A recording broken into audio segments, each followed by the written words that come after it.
سارة، بحكم خبرتك كده في العلاقات والاستشارات اللي بتجيلك ما بين المخطوبين والمتجوزين، ايه اكتر المشاكل الناس تقريبا بتتكرر وبتشتكي منها على طول؟ وبصراحة يا سارة، مين المفتري اكتر، الراجل ولا الست؟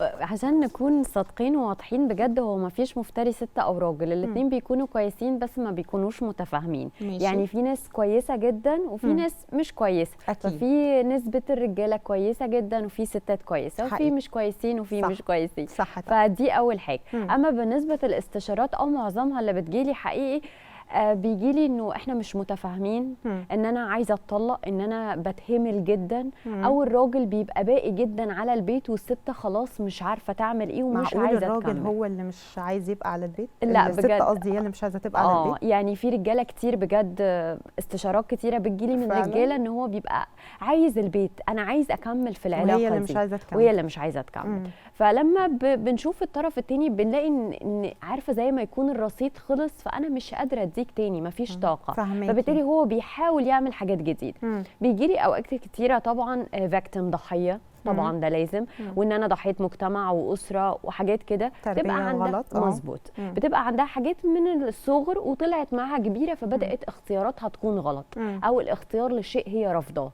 فدي معظم طبعا العلاقات اللي بتجيلي سواء مخطوبين او متجوزين. جميل.